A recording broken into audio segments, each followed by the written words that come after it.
My name is Dawn, and I want to share an experience that I went through. I lost my vision, but when it came back, I was devastated.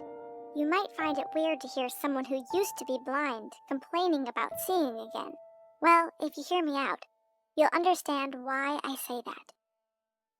My story starts when I was 12 years old. My parents and I were driving out of town for my new baby cousin's christening. It was such an amazing day, and I had such a fun time seeing all my family, whom I didn't normally see often. Plus, my mom and dad bought me this totally expensive and gorgeous dress. It was all purple, with sequins and sparkles, and it was super soft. I was really in love with it.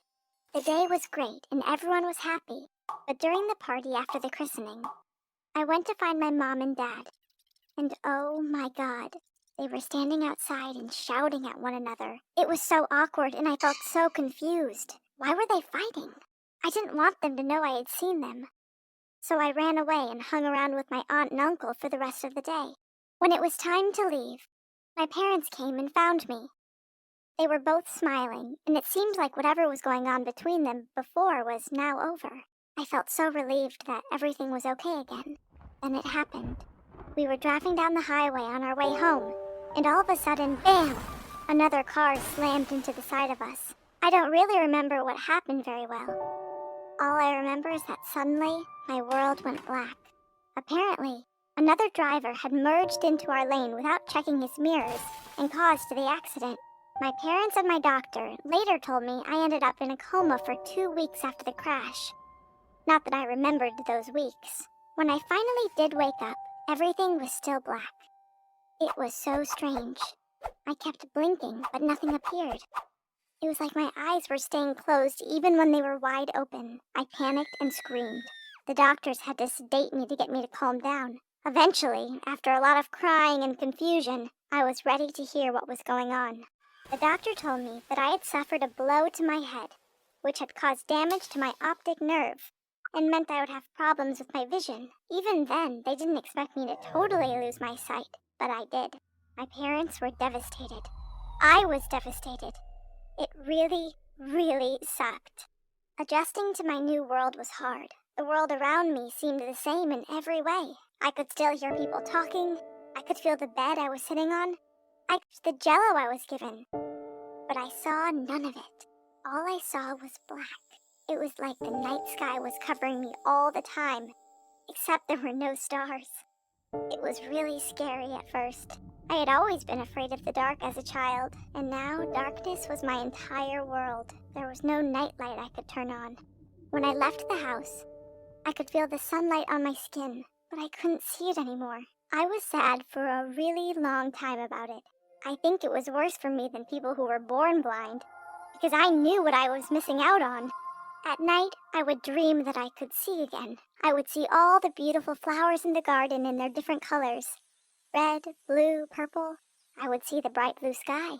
I'd be able to put on a new dress and admire it without having to ask my mom what color it was. My life changed in other ways, too. I was sent away from my school to somewhere else. Somewhere that had teachers with special training and extra equipment to help me learn. I was taught this funny way of reading with my fingers. Mrs. Ebson called it Braille, but really it was just bumps on a piece of plastic that meant different letters. The only upside to everything was that my parents finally let me get a dog. It was a specially trained golden retriever who could help me move around outside the house without my parents. Not that they would let me do that very often. I named him Riley, and I never went anywhere without him. I started to get back to enjoying my life again. I made new friends at my new school, and life seemed kinda normal. At least, as normal as it could be. Then, everything changed again. My doctor told my parents they could try some experimental new surgery that might restore my eyesight. I couldn't believe it. After 4 years, I'd gotten used to not seeing, but that didn't mean I wouldn't take my sight back in a heartbeat. So I told my parents I wanted to try it, and they agreed. They wanted to do anything to help me. A few months later, I was back in the hospital and ready for surgery. It was super scary. I was worried the entire time that I hadn't done the right thing. What if something went wrong? What if I got my hopes up and it was all for nothing? My mind was racing with terrible thoughts, but I tried to ignore them. I went under, and then all of a sudden, I was waking up again. Instead of darkness, I was surrounded by blinding white light. At first, it was almost too much. I was so overwhelmed that I threw my hands over my eyes to try to block it out. It was giving me a headache. Everything was so bright now. My parents were worried about my reaction, but the doctor gave me an eye mask and said it was normal for things to be too much at first. So they took me home and sat me in the living room, where I tried to take the mask off. My parents left me alone so I could do it at my own pace, with no pressure. This time, everything wasn't quite so bright.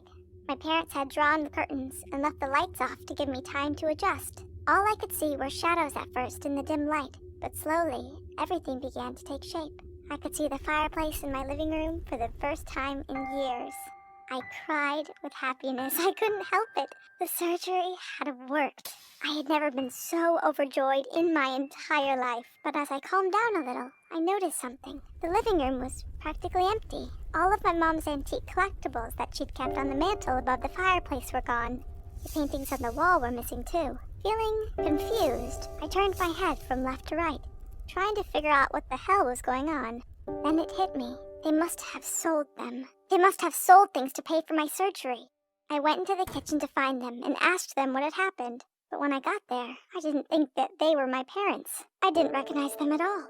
My mom was thin as a rake and my dad's eyes were black underneath from tiredness. Just how hard they had worked themselves. All for my sake?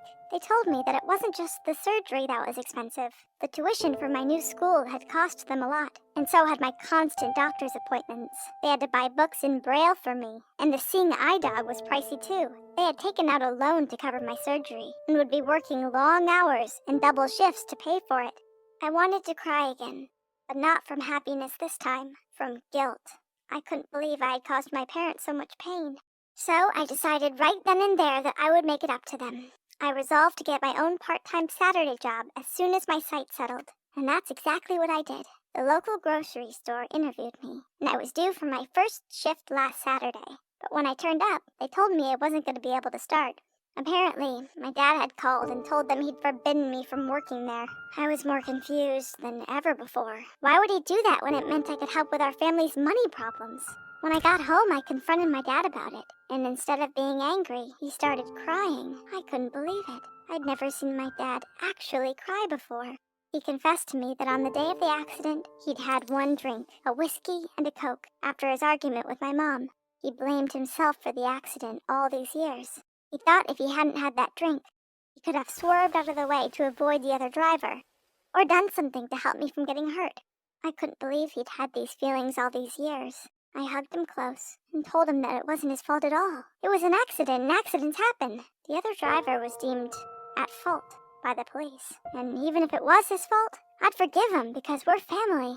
He calmed down a little after that, and finally agreed to let me work and help pay off the loan. It all worked out for the best, really. I enjoyed working in the grocery store and speaking to new people every day. And the little extra income meant my mom and dad could both take Sundays off. So Sunday became family day, and we spent it together every week to remind ourselves how lucky we are to have one another. Looking back at things now made me realize how lucky I am for having a family that supported me throughout that phase of my life. And to be honest, I can't say that I wish things took a different direction, because I owe my new self to this incident. I became a stronger person and stopped taking things for granted as I used to in the past. I also learned to appreciate the small things in life, as sometimes they make all the difference. I guess that sometimes we only realize the worth of what we have the moment we lose it. That's why my parents and I decided to start a foundation for blind people. Its aim is taking care of the needs of blind people and their parents. This way, we can ensure the whole family will learn how to adapt to the situation together and go through the adjusting unity. At the end of the day, a family should stick together no matter what, and work together to solve any problems, as we did. Thanks for listening to my story. What did you think of it? Please share your thoughts with us in the comment section below.